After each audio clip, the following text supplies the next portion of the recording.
พอเพิ่นจังว่าเอาไปตังขังเอาว่าซั่นเนาะเอาไปตังขังไว้เรือนชานกะพี่น้องเอ้ยที่เราตามที่เราเว้าแบบเมื่อวานนี่แหละเนาะ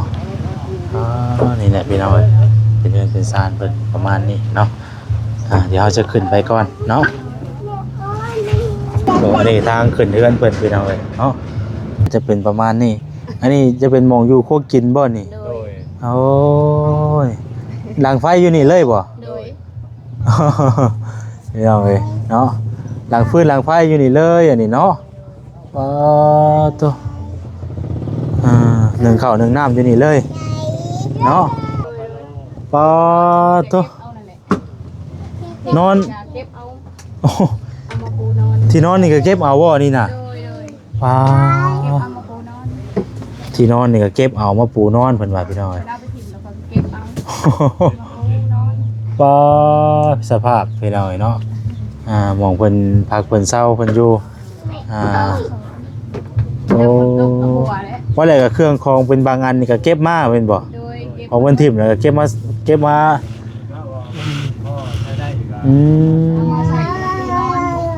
อันนี้มองไผจะนอนตัวนี้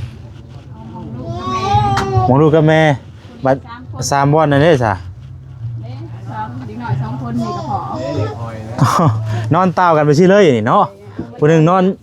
ปินมาทางนี้ผู้หนึ่งนอนปินมาพี่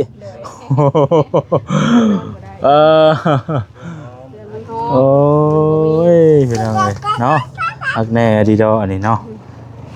โอ้มาวันนี้พ่อทางง่ายเพิ่นนำเนาะอันนี้คือเป็นผัวเนาะโดยมาเดี๋ยวใส่ไม้ก่อนอันนี้จะเป็นซ่านเนาะนี่เนาะโดยเป็นซ่านโอ้ซ่านพี่น้องเอ้ยมองมันมองเป็นหนึ่งล้างถ้วยล้างซ้ำหนึ่งข้าวหนึ่งน้ำเก็บมาใส่เครื่องตัวได้ยังดีๆเลยเก็บมานุ่งบ่มีมาแรกก็เครื่องคองที่ว่าของกระเจ้าเพิ่นถิ่มเนาะโดยมีค่าสำหรับเฮาที่เฮาบ่มีเนาะเพิ่นปลูกไข่แน่ของเงินเก่าเพิ่นของใหม่เฮาน้ำกับเพิ่นชื่อไข่แน่เพิ่นเอาให้เถอะเจ้าเห็นได้แล้วก็เพิ่นให้นี่ตัวเพิ่นไข่แน่เพิ่นมีเคยเฒ่าเต็มน้ำลายก็เก็บมานำกินแล้วอดกินอดอยากลูกกินอิ่มพ่อแม่บ่ได้กินข้าวแต่บ้านพ่อแม่บ่ได้กินอดนี่บ่ไปนั่นกะลูกกินอิ่มขอให้ลูกกินอิ่มพ่อแม่บ่ได้กินกะยาเนาะยามันอดเอาลูกกินอิ่มแล้วพ่อแม่กินหยังกะยามันอดเอาบ่ใหม่มักตอกมากินพุ่นแหละเก็บผักเก็บหญ้ามาลวกกินแทนข้าวจันซะมือบ่มีก็ได้มันอิ่มพ่อแม่บ่กินกะยาซ้ำพ่อใหญ่มาแล้วก็คือทางอ้ายเพิ่นนี่กับส่วนหลายก็ไปนำกันนี่เนาะบ่ได้ไปครับเฮ็ดเวียกรับจ้างไปบ่ได้เฮ็ดเวียกบ่ได้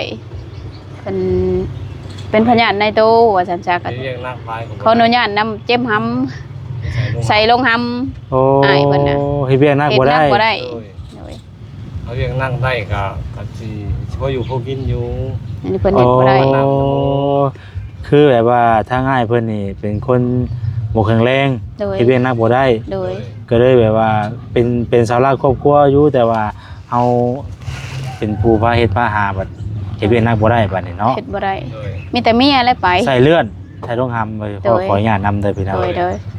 อ้าวบ่ได้ไปปาดไปหยังบ่ซะบ่แบบว่าเพิ่นเฮ็ดนักแล้วมันขึ้นเด้ถ้าเพิ่นบ่เฮ็ดนักก็มันบ่ได้เป็นหยังธรรมดาเอาปาดเลยบ่ได้บ่เพิ่นบ่ปาดไปโรงหมอมาหลายเทื่อแล้วไปคลินิกเขาเจ้าว่าท่านนึงเขาเจ้าว่าโอ้ยบ่ปาดเขาเจ้าปาดเสียคนเด้ปาดเสียคนเพิ่นบ่ให้ปาดแบบว่ามันบ่ได้ลงเบิดนะมันบ่ลงบ่ได้ลงเขามันลง2ข้างหั่นแต่ปาด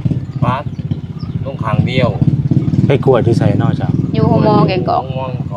เพิ่นเก็บหันเก็บนี่บุญศีลกินทานเพิ่นบ่ได้เก็บน้ำข่อยได้เขาบ่มี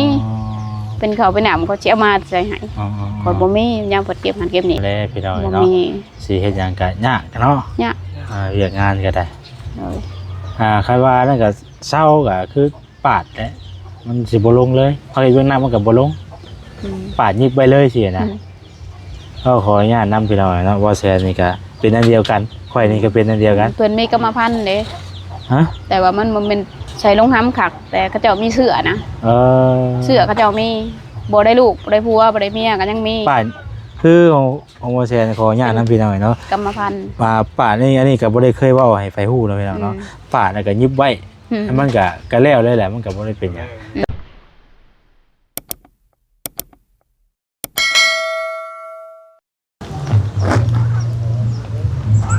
พี่น้องเอ้ยเนาะพบกันตอนบ่ายๆเด้อพี่น้องเด้อเนาะกับทักทายสบายดีพ่อแม่พี่น้องเบิดสุขุสู่คนพี่น้องเอ้ยเนาะพบกับซ่องบ่าวแซนอีกแล้วพี่น้องเอ้ยเนาะมื้อนี้เนาะเดินทางมาหาทางกวดพี่น้องเอ้ยเนาะที่ว่าพ่อเพิ่นอยู่แคมป์ทางหรือว่าพ่อเพิ่นอยู่หม่องกองที่ว่าเพิ่นทิ่มขยะอันแหละพี่น้องเพิ่นเก็บขวดเก็บกระโปรงกระป๋องมาขายอันแหละพี่น้องเอ้ยเนาะหลังจากที่เฮาได้ลงคลิปไปเมื่อวานนี้เนาะก็หลายท่านหลายคนอีต้นพี่น้องเอ้ยเนาะให้ทางบ่แซนมาตามมาเบิ่งเฮือนเบิ่งซ่านเพิ่นแน่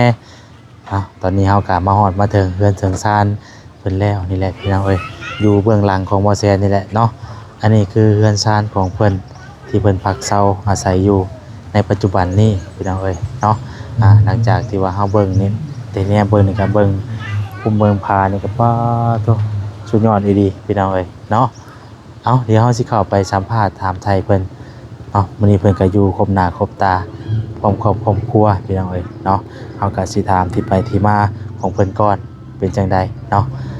ถือว่าครอบครัวเพิ่นนี่ก็เป็นตาอีต้นสงสารเนาะพี่น้องเนาะก็หาไปกินไปแต่ละมื้อแต่ละวันพอได้บรรเทาชีวิตไปแต่ละมื้อพี่น้องเอ้ยเนาะไปเฮามาฮอดมาถึงบ้านเฮือนซ่านเพิ่นแล้วเดี๋ยวสิเข้าไปถามไทยเพิ่นก่อนไปพี่น้องเอ้ยเนาะพี่น้องเอ้ยอันนี้แหละเนาะอันนี้ก็จะเป็นเฮือนเป็นซ่านของเพิ่นเด้อพี่น้องเด้อมาฮอดมาถึงฮอดหม่องฮอดบอนเนาะของพักของเซาเพิ่นก็มีหัวมีสวนพวกหลังหญ้าหลังคุ้มหลังคากับพี่น้องเอ้ยหลังคุ้มหลังคากับตัวปลูกพังบ่แหละพี่น้องเอ้ยจนสิรุดบ่แหละเนาะหลังคุ้มหลังคาเพิ่นก็ได้พอเพิ่นจังว่าเอาไปตั้งขังเอาว่าซั่นเนาะเอาไปตั้งขังไว้เรือนชานกะพี่น้องเอ้ยที่เราตามที่เราเว้าแบบเมื่อวานนี่แหละเนาะนี่แหละพี่น้องเอ้ยเป็นเรือนเป็นชานเพิ่นประมาณนี้เนาะเดี๋ยวเราจะขึ้นไปก่อนเนาะอันนี้ทางขึ้นเรือนเพิ่นพี่น้องเอ้ยเนาะโธ่อันนี้มองขึ้นบันไดเรือนเพิ่นอันนี้เนาะโธ่ขออนุญาตขึ้นหน่อยเด้อโอ้ยสบายดีเด้อสบายดีล่ะโอ้ยตัวพากันนั่งอยู่เทิงเรือนพี่อันนี้เนาะบาดเสียน้ำคันไดเพิ่นเด้พี่น้องเอ้ย โอ้มาฮอดหม่องอยู่หม่องเศร้าแล้วบาดนี้เนาะมาฮอดเฮือนฮอดซ่านเพิ่นแหละพี่น้องเอ้ยขึ้นมาก็จะเป็นประมาณนี้อันนี้จะเป็นหม่องอยู่โคกกินบ่นี่โอ้ยหลังไฟอยู่นี่เลยบ่พี่น้องเอ้ยเนาะหลังฟืนหลังไฟอยู่นี่เลยอันนี้เนาะตัวหนึ่งข้าวหนึ่งน้ำอยู่นี่เลยเนาะลูกชายบ่โดยเพิ่นอยู่น้ำไผ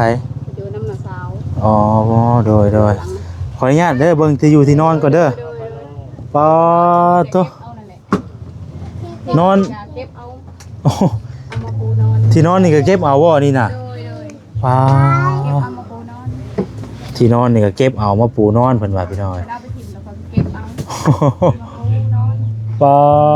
สภาพพี่น้อยเนาะมองเพิ่นพักเพิ่นเศร้าเพิ่นอยู่โอ้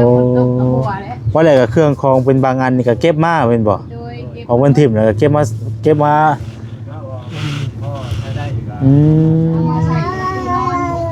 อันนี้มองไผจะนอนตัวนี้มองลูกกับแม่บัด3วันนั่นเด้ซะอีกหน่อย2คนนี่ก็พอนอนต้าวกันไปซี่เลยนี่เนาะผู้หนึงนอนปีนมาทางนี้ผู้หนึงนอนปีนมาพี่โอ้ยพี่น้องเอ้ยเนาะอักแน่ดีดออันนี้เนาะโอ้มามื้อนี้พ่อทางง่ายเพิ่นนำเนาะ อันนี้คือเป็นลูกเป็นผัวเนาะโดย โดยมาเดี๋ยวใส่ไม้ก่อนอันนี้จะเป็นซ่านเนาะนี่เนาะ โดยเป็นชาน โอ้ซ่านพี่น้องเอ้ยมองมันมองเป็นหนึ่งไอ้ ล้างถ้วยล้างชามหนึ่งเขาวหนึ่งน้ โอ้ ำเอาแล้วเพิ่นสิให้หัวลูก ลูก3คนบ่อยู่ โดย 4คนบ่ทั้งหมดน่ะ รวมปัญหาคนหักบ่ได้อยู่นำ โอ้ลูก5คนบ่ อยู่นำแต่3นี่แหละ โอ้ về ui cái tan tan เพราะว่ายังว่าให้ได้เป็นบ่ ยังบ่ได้เกี่ยง โอ้กำลังเรียนเว้าเนาะ โดย กำลังเรียนเว้าพี่น้องเอ้ย พอยังบ่เกี่ยงบ่ดื้อ ถือแรกมันจะจับ เว้ย กำลังอันคือว่าอะไรเนาะบ่เป็นอย่างเราเล็กน้อยพี่น้องเอ้ยเนาะ โดย จักปีแหละพุ่นนี่ ผู้นี้บ่ โดยจักปี 2 ปีไป 2 ปีปลายบ่ โดย พอพุ่นนั้นได้ซะชื่อหยัง ผู้นี้3 ปี 3 ปี3 ปีเจ้าได้เจ้าได้ 2 ปี 2 ปี บอกไหมบอกเพิ่นได้ไหม รวมทั้งหมดน่ะลูก5คน โดยลูก5คนแต่บ่ได้อยู่นำข่อยอยู่นำแต่3คนนี้ อ๋อๆเดี๋ยวอยู่นำกันผู้นี้ผู้ชายผู้หญิงเนาะ ผู้หญิง ผู้หญิงจักคน ผู้หญิง2 ผู้หญิง2ชาย3บ่ โดย โอ้โดยหญิง2ชาย3 วันนี้มาพ่อกันทางง่ายเพิ่นก็อยู่มื้อนี้เนาะบ่ได้ไปให้เก่ากับ ไปนำกันนั่นแหละ กัน ไปก้าวไปนํกันบ่ โดยไปใส่กับไปนำกัน ทุ่งมันพอถือมาแล้วทุ่งปุ้ย ถีบรถคันหนึงคนละคันรถถีบ โอ้แต่ก็นี่ไปหาอัน หาอยู่หากิน ไปนำกัน เก็บกระโปรงกระปองไปนํกันบ่บางเทื่อ ก็ไปนำกัน โอ้ พอตะโกนได้ไปตะวันเลย บ่ได้ไปแต่บ้านนี่แล้วก็ไปนํกันบ่ คือบ่ได้ไปเมื่อวานลูกนอน แล้วลูกน้อยผู้นี้บ่ผู้น้อยนี่บ่ โดย แต่ก็น่ะไปนํกัน ไปนำกันไปใส่กับไปนำกัน สมมุติว่าลูกบ่นอนน่ะไผจะเอาลูก เอาไปนำเบิด เอาไปนํกันนี่ โดยพุกกันไปเบิดผู้นี้เขาโรงเรียน อยู่น้ำพงใหม่พงตอกไปฮะ ถ่าเนาะ โดย บ่ได้ไง บ่ได้ทาแล้วก็เฮ็ดเรียกกันเลย เก็บหันเก็บหนีนำกัน เก็บกระโปะกระป๋องใส่กันนั่นแหละ ไปนั่นมันหุบเงาหมดแล้ว มันบ่มีผู้เอาเด้เฮ็ดได้ มันมีผู้เอาผู้ โดยบ่มีผู้เอาแล้วก็เอาไปนำพ่อแม่ก็บ่มี ไปใส่ใส่สมุนมีกับพวกอะไรนี่อ่ะ ว่าแล้วกับไผกับครอบครัวไผลาวเนาะเฮาก็แต่ว่าต่างคนต่าง ยาลิ้นเด้อลูก หา หากินไผมัน เลี้ยงครอบครัวของไผของดาวเนาะ โดย บ่ตีไผแลพี่น้องจักไผสิช่วยไผ บ่ดื้ ทา อง ไงน้อยก็เฮาบ่ตีเพิ่นเนาะเพิ่นครอบครัวเพิ่นแม่นบ่แหละ โดย แต่ว่าเฮาอยู่สิเฮาก็หาไปมันก็บ่พอสิได้มาเฮ็ดมาสร้างให้มัน มันบ่พอ ดีนะว่าอะไรกันเนาะ ได้ก็พอได้แต่ซื้อเขาวกิน เออ พอได้แต่ซื้อเขาวซื้อน้ำให้แล้วไปหากับบ่กุมอยู่กุมกิน โอ้ย โตบ่มี พี่น้องเนาะก็ให้ทางน้องๆเพิ่นไปเล่นเนาะเพราะว่าเพิ่นนั่งอยู่นี่ก็พอดีเพิ่นก็บ่ค่อยอยู่นิ่งปานใดเล็กน้อยคือว่านั่นแหละเนาะ ชาเด็กน้อยเขาก็ดื้อแน่ เออ เฮาผู้ใหญ่ใครแน่ อันว่าที่ดินที่ดอนที่ทางที่ว่าเจ้าอยู่นี่เนี่ยเป็นดินของเจ้าเองบ่นี่ โด นะ ยหอยเสียภาษีเอง อ๋อเสียภาษีเอง ภาษีไผภาษีมันแล้ว อันนี้น่ะแต่ก่อนน่ะเป็นดินไผก่อน ดินพ่อใหญ่ ดินของพ่อ ดินของพ่อของแม่ ของพ่อของแม่เลย แล้ว เพิ่ วัน น นี้ ปันกัน เพิ่นมีลูกจักคนพ่อแม่ เพิ่นแม่มีลูก2คนมีแต่ข่อยกับเอื้อย อ๋อ แล้วพ่อใหญ่ค่ะก็มี3-4คนพุ่นแหละหากว่าลูกมันยัง3คนลูกของพ่อใหญ่ข่อย อ๋อ แล้วก็ปั้นกันหมดแล้วดิน แต่ว่าเรื่องดินนี่คือปั่นกันไปแล้ว โดยปั้นกันหมดแล้ว คือเฮือนใกล้ก็เป็นเฮือนอีกเฮือนอันของผู้นึงอีก เพื่อน เนาะ ของนาบ่าวข่อย อ๋อ เพื่อนนาบ่าวเพิ่นน่ะบ่อยู่เฮือนดอกเพิ่นไปเฮ็ดเวียกเฮ็ดงาน อ๋อ คนบ่มีลูกมีเมียก็ไปเลย อืม โดนๆเพิ่นมาเทื่อนึงมา เราเป็นมาเทื่อนึงเนาะ โดย เด็กก็น้องนู่น เพิ่น เด้ ก็ อ พากันหาอยู่หากินแบบซี่พี่น้องไปเก็บกระปุกกระปองไปเนาะ หาเก็บกระโปะกระป๋องขุดกระปอกกระปูไปนี่แหละ หา แต่ น้ำ เก่า ไป ก็บ่ได้อยู่แต่เก่า บ่ได้อยู่ บ่ เนาะ ได้อยู่จัง บ่ได้เห็นดอกในเฮือนนะ มีแต่ไปตื่นมาแล้วมันไปเล โด ย ย บ่ เห็นถีบรถไปเลยมันบ่อยู่ไผมาก็บ่เห็น ไป บ่ได้อยู่ อ๋อ อยู่ผัดบ่ได้อยู่ได้กินนะจัก ลูก สิ เต่า กินหยัง ก็ ลูกเต่า ช่วยอยู่เฮือนอยู่ซ่านก็สิได้เนาะ โดย กำลังคุมอยู่คุมกิน พอดี ไปอยู่บ่ได้เนาะ บ่หาผัดบ่ได้กินผัดชื่อก็บ่มีเงินนี่แหละ อืม อยากชื่อเขาก็บ่นั่น กระปุกกระปองก็ ลงไม้ออกก็ ตามไม่แรกนี่กิน แลกเขากิน เออ น้ำใหม่แลกเขาได้แต่ละโล2โลก็มากินพอเลี้ยงลูกใหญ่ เออ ลูกก็ยังหน่อย โอ้โดย เพิ่นใหญ่วิทย์แล้วก็ส ต่ บา อย ไปหาอยู่หากินไปแต่ละมื้อเนาะ ชีวิตประจำวันก็บ่ได้อยู่ดอกไปคุมื้อ คือว่าอะไรเฮากันมีเอาเบอร์ไว้พี่น้องเนาะเฮาว่าเฮาสิเข้ามาหาเพราะว่าพ่อกันเด้เมื่อวานนี่แล้วก็เอาเบอร์อันตั้งโต๊ะโทรศัพท์ตั้งโต๊ะเอ้ยเพิ่นน่ะพี่น้องเอ้ยพอได้โทรเพิ่นก็ได้พอได้โทรหาว่าอยู่เพื่อนอยู่ซ่านก็สิได้พี่น้องเอ้ยมาแล้วก็โอ้สภาพการเงินซ่านเพิ่นก็คือเห็นนี่แหละเนาะเฮาบ่มีว่าซั่นซะเนาะแบบว่ามีหยังเฮาไปไปหาเก็บหยังมีหยังไปแต่ใช้ก็เก็บมาเนาะ เก็บมาใส่คือแบบนี้แหละมีหยังไปแต่ซอกไปใส่ก็ได้ ปองก็มีหมูกระถิ่นยังก็คิดไปล่างเอา ก็สิหาเงินกับพอได้แต่ใส่ใจนั่งอีดีก็คือเข่าบ่ โดย เลย นักในเขาเลย อ๋อ รถเห็นหน้ายังบ่มีเลยรถค่อยแล้วนะ ฮะ รถค่อยแล้วนะ มันจักมันแตก ก็ไปบ่ได้เลยบัดนี้นะ มันบ่มีจักไปบ่ได้แล้วนักคือรถแหละบ่มีรถแก่พื้นแก่ รถ รั้ว นั่นน่ะอยู่ใช้อัน อันนี้บ่ ตะกอนน่ะซื้อมาแบบได้ตะกี้ ตะกี้รถแม่ อ๋อ รถมูลของแม่เพิ่นเสียแล้วแล้วก็ ลูกเต้ากับเฮากับมานำใส่ต่อ โดย อ๋อ แล้วก็เอามานำใส่ บ่ได้จัก ต่อ มันเพบัดนี้น่ะ จักมันเพ ถ้าว่ามีจักน่ะเอามาใส่น่ะได้คือเก่าอันบ่ ได้ อ๋อ มันบ่มี โค้ง จัก คือเก่าอันบ่ โดย ก็ได้ไปได้คือเก่า สุดลงตอกลงต้มก็มีเบิด บ่ได้ บ่ได้แก่แล้วมันบ่มีใช่รถถีบคือเจ้าเห็นนั่นแหละลากใส่ก้นรถถีบมา พอได้ดัง ให้หน้าจักสิไปเอาในใช้ บ่มี ถ้าว่าหน้านี่มีบ่ มีนะก็ภาษีก็ขึ้นเองหมด ให้หน้านี่คือเฮ็ดเข่านี่หลายๆอยู่บ่เวลาเฮารับให้ บ่ได้เขา3-4 สอบนี่แหละ อ๋อแต่ว่ามันก็บ่คุ้มนะเนาะ โดยมันบ่คุ้มแบบบ่มีผู้ใส่บ่มีเงินซื้อเขากินนี่แหละ โอ้ ปัจจักซื้อผู้ปัดเขากินก็บ่มี เลี้ยงลูก เลี้ยงลูกแหน่ สักพึ่งสักพี่นะ บ่ได้อยู่ แต่ว่าลูกก็4-5 คนเนาะพากันอยู่มาแบบนี้นี่หลายปีแล้วบ่ หลายปีแล้ว อันเดียวนี่นะอยู่สภาพการ อันนี้ยังบ่ได้เกิดดอก คือได้ลูก5 คนนี่อันได้อยู่นี่เบิดเลยบ่ บ่และผู้เฮือนหลังนั้น อ๋อ อันนี้ก็ย้ายแต่ดนแล้ว อ๋อ ลูก อย่างน้อยอันนี้ก็พอวันนี้ก็เอาผัวใหม่พอผู้หนึ่งหนังในนี่ค่ะพอเพิ่นตายแล้วอันกับลูกผู้ขี่รถจักรกี่นะ เอ้า พอเพิ่นตายแล้วก็เอาผัวใหม่ คือผู้นี้น่ะเป็นผัวอีกคนนึงบ่ โดยผัวอีกคนหนึ่ง มีลูกนำกันจักคนผู้นี้น่ะ สองเด้ผู้หญิงกับผู้ชายลงไปเมื่อกี้กับผู้น้อยๆนั่งในจักร อีก3 คนน่ะอีกพ่อนึงกันบ่ โดย โอ้ พอเพิ่นเสีย พอเพิ่นเสียแล้วก็ คนบ้านใดจ้ะ คนบ้านนากอยบ้านนาเดือนากอย อันนี้ค ทาง นบ้า ซิ น โน ทางใด อันนี้คนบ้านน้ำตุ้มเด้บ้านผักแคลง ไปลงจันไปนี่เด้ นี่ไปทางหันพายนี่ไป ไปทางท่านพายนี่ก็ไปมีขับบ้านดอกมีวัดดอก บ้านเขาเจ้าอยู่ใกล้บ้าน บ้านเขาเจ้าอยู่บ้านดงบ้านป่าบ้านเขาเจ้าก็บ่ได้พัฒนาดอกไปยั่วน้องที่บ้านไว้ โดยแต่ก็คือพากันไปหา ไปหากิน คุดเขียดไปเนาะ อันยามขุดกระปูก็ไปขุดน้ำกัน ยามนี่ก็นั่นจะบ่มีจะบ่ไปขุดกะ มีขุดกระปู ก็จะคุมมือ จะไปกูมื้อแล้วก็ เฮาเอาไปได้ข้าวขุดนะ เข้าไปเห็นป่นไปหนึ่งเห็ดปูดอง พระเจ้าซื้อบ่หรือ เขาเจ้าซื้อ เอาไป เอาเข้าน้ำ ขายบ่ คล้ายกับเพิ่นบ่มีเขาให้เพิ่นก็บ่เอาเขาให้เอาเงินให้ทงละ 10,000บ่ได้แพงดอก โดย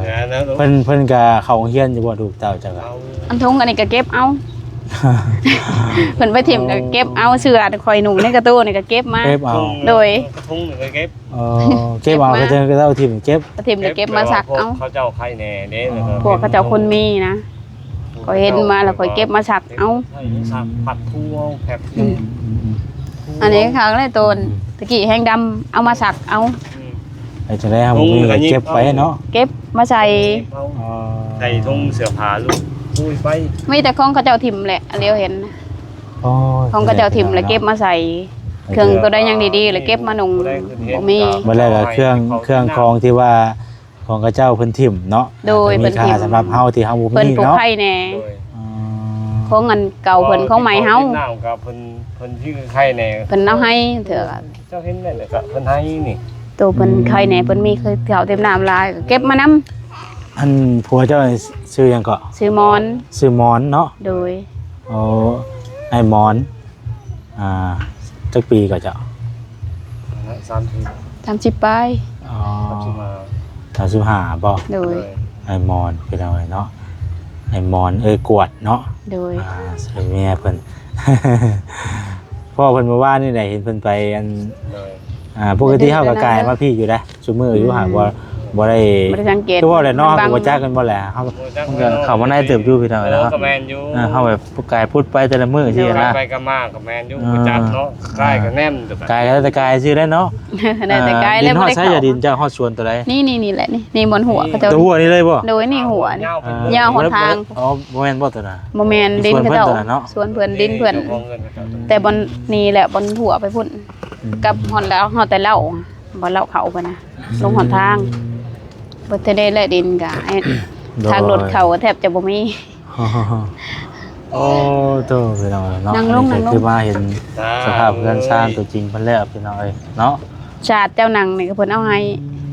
หนังนี่ก็ เดี๋ยวว่ามัน เพิ่นเอาให้นี่กัน โด เนาะ ยชาติเพิ่นให้3แผ่น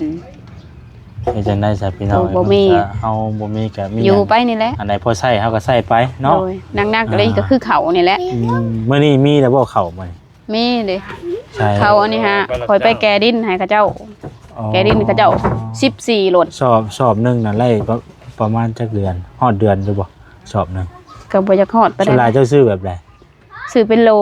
หนึง เป็นโลบ่ 15,000โด โล ย นึง15,000 โดย อ่า ชื่อผู้บ้าน เป็นโลไว้ น้องลำจันทร์เขาไปซื้อกัน เขาสอบหนึงมันก็ สอบพันเลย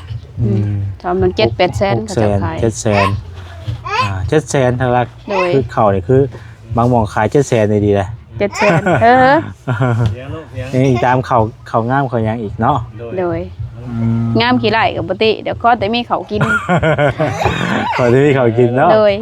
นางลงลูกเพิ่นสิให้หัว พอแต่ว่า พอดีกระดาษ กินแล้ว พอดีดื้อ ที่ว่า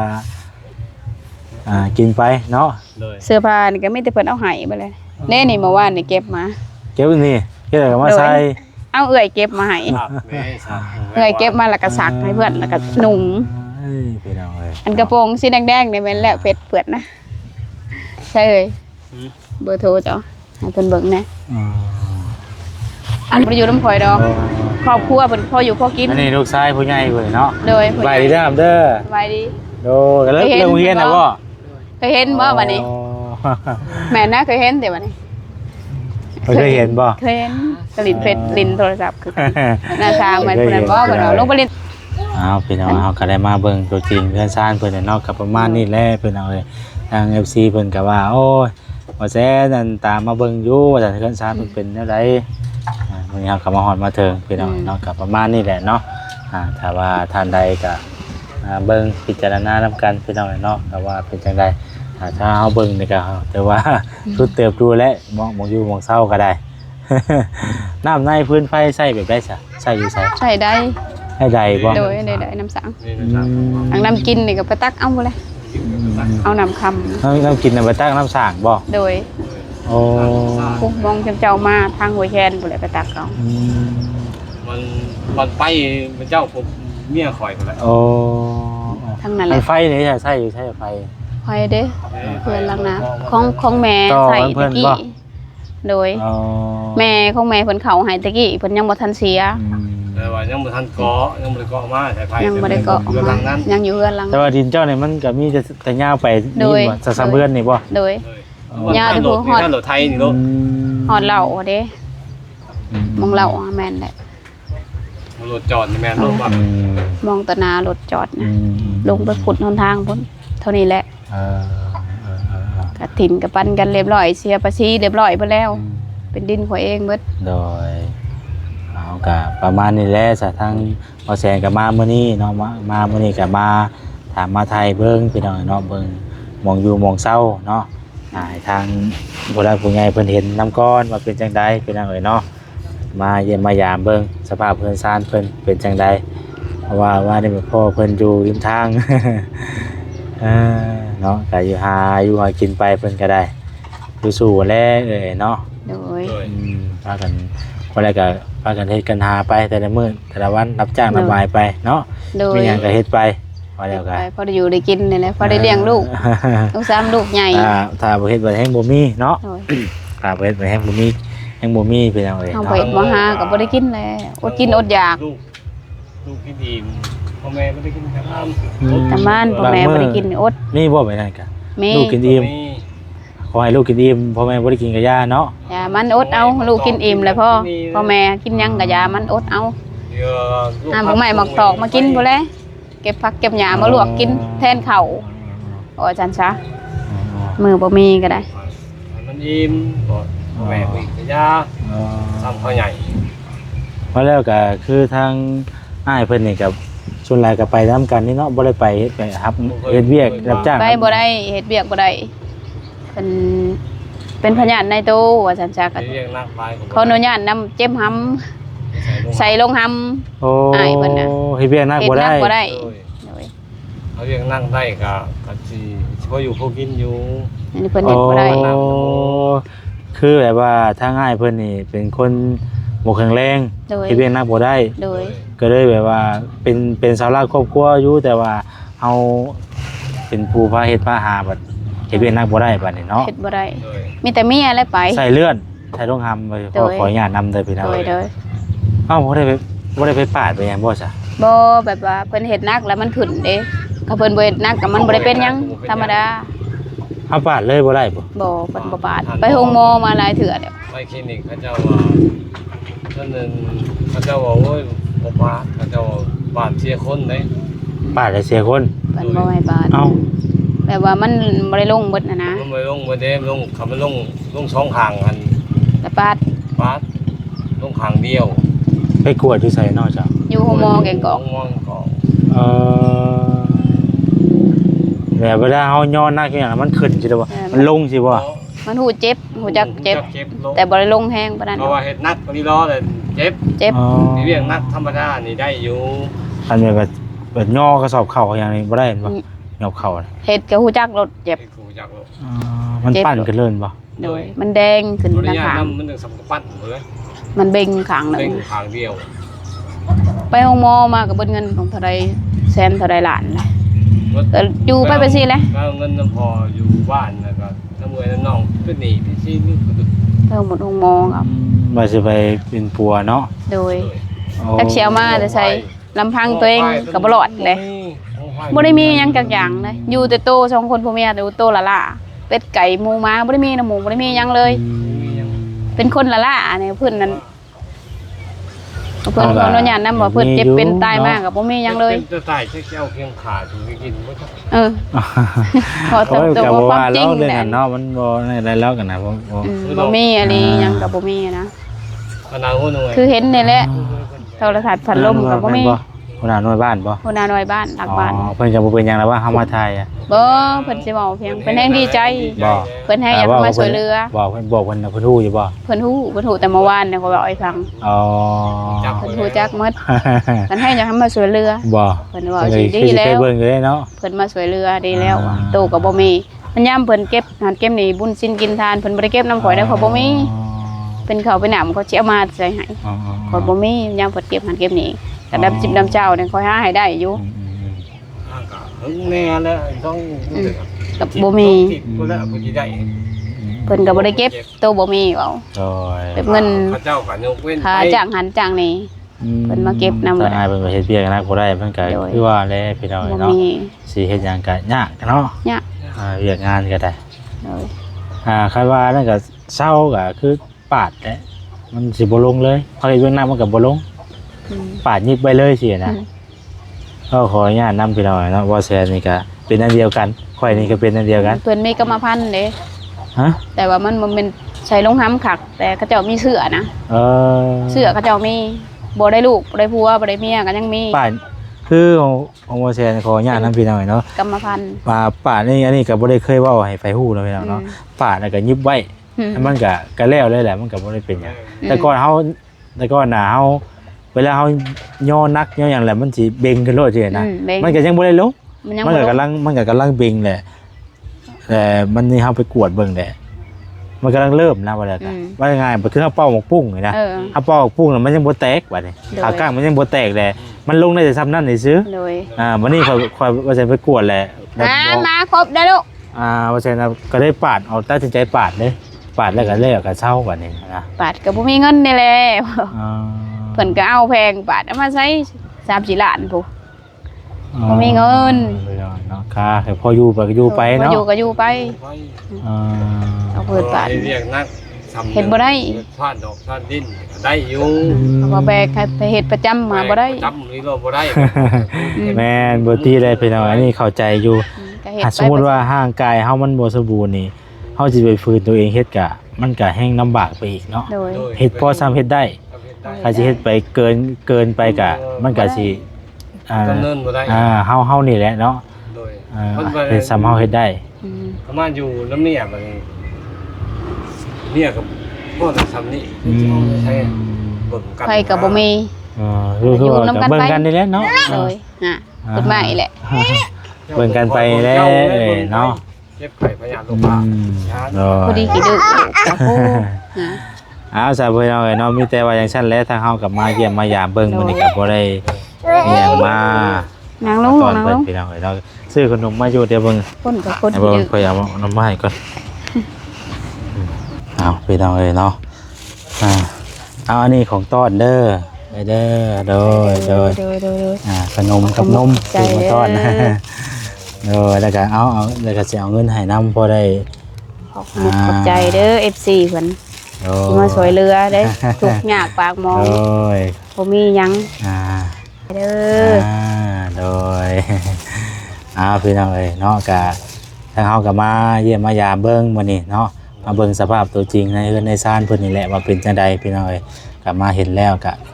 สภาพเฮือนซ่านก็คือเห็นนี่แหละเนาะ โดย บ่มีดีเพิ่นก็ได้ บ่มี พากันสู่ชนหาไปแต่ละมื้อแต่ละวันเนาะ เก็บกระปุกกระป๋องไปแล้วบ่มีพอได้อยู่ได้กิน แล้วอีก พ่อ ก็ แม่ คือเขาวน้ำจำปา ถ้านำจำปาก็พอแลกหากินนี่แหละแลกกิน ตัว หา แล้วพ่อแม่ก็เพิ่นก็ตัวแหละเพิ่นก็ เพิ่นบ่อยู่นำเฮาแล้ว เฮาก็เฮาผู้อยู่ก็สู้ สบายเลย คือเฮาก็สู้ไปเนาะ สู้ไป ด้านไปแล้วเด็ก นั่นคือพ่อแม่เพิ่นอยู่ก็เพิ่นบ่มีก็เฮาก็สิจักสิว่าจังใดเนาะพ่อแม่บ่มีก็ เพิ่นบ่มีลูกแฮงบ่มีเลย มีแต่เฮานี่แหละพ่อแม่บ่มีก็เฮานี่แหละบืนหา เพิ่น เนาะ ว่าอาศัยไผก็บ่ได้เลยหาไปเด้อ หาไว้สู้ไปนี่แหละ เพื่อนก็ซ่านเลยทุกอย่างปากมองขอนำไปเพิ่นกับเฮ็ดสิหา อันเฮือนอันนี้นะจ๊ะอันนี้เฮ็ดเองบ่หรือว่าไดนี่ เพื่อนแม่ตะกี้ นี่ก็เฮือนแม่คือกัน เฮ้ยเป็น คอยมาก เกาะมา เพราะแล้วก็ยังบ่ได้มีเฮือนตัวเองเลยนะว่าแล้วก็เนาะ บ่มี อยู่พากันอยู่ไป อยู่ไปนี่แหละทุกอย่างปากมอง นอนกับพ้นตกพ้นหัวใช้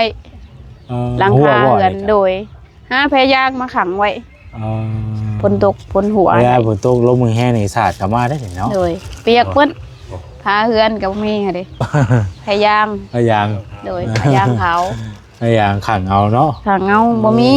หมอดกินบ่ได้เบิ่งก็ได้ โด ส ย ภาพเพื่อนซ่านก็ได้พี่น้อง จนแหงนี่นะโอ้หาผู้ เอาสู้ๆเอาแล้วเนาะ โดย แล้วก็ว่ากันอดทนสู้เอาเด้อเนาะพี่น้องเอ้ยเอาทำนั้นแล้วมื้อนี้ก็ถ้าเฮามาเยี่ยมมายามเบิ่งเด้อเด้อ โดย โดยเอาเดี๋ยวทางบ่แซนสิขอตัวจบคลิปก่อนเด้อโดยสบายดีโดยเนาะโอเคพี่น้องเอ้ยเนาะสำหรับคลิปนี้ก็ประมาณนี้เด้อพี่น้องเด้อเฮาก็เข้ามาฮอดบ้านเรือนซ่านเพิ่นแล้วหมองอยู่หมองเซาเพิ่นแล้วเนาะก็คือเห็นนี่แหละพี่น้องเอ้ยบ่อยู่กระตุ้มกระต๊อบไปเฮือนดังน้อยๆพี่น้องเอ้ยนี่เนาะเพิ่นก็จะมีน้ำสร้างที่ว่าน้ำสร้างร่วมนะเนาะอาจจะเป็นน้ำสร้างร่วมเพิ่นใส่น้ำกันพี่น้องเอ้ยเอาจังไดก็ขอบคุณพ่อแม่พี่น้องที่เข้ามาติดตามรับชมรับฟังเนาะจังไดก็หากพี่น้องพิจารณาแล้วก็ถ้าว่าท่านใดที่คิดเห็นครอบครัวเพิ่นอยากช่วยอยากซอยเนาะอย่างก็แล้วแต่พี่น้องแล้วแต่ทางผู้หลักผู้ใหญ่เพิ่นอยากซอยก็เบิ่งนี่นี่แหละพี่น้องสภาพการเพิ่นก็ขาดแคลนเรื่องข้าวเรื่องน้ำนะเนาะเป็นเรื่องเป็นซ่านเพิ่นก็จนสิฮักสิเพเพิ่นแหละพี่น้องเอ้ย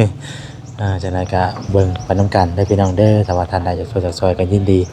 ทางบ่แสนยินดีเป็นสะพานบุญให้เนาะสำหรับวันนี้ลำลาไปก่อนแล้วยินดีมีแฮงเบิ่สุขุสุคนฝากติดตามได้พี่น้องเด้อสบายดี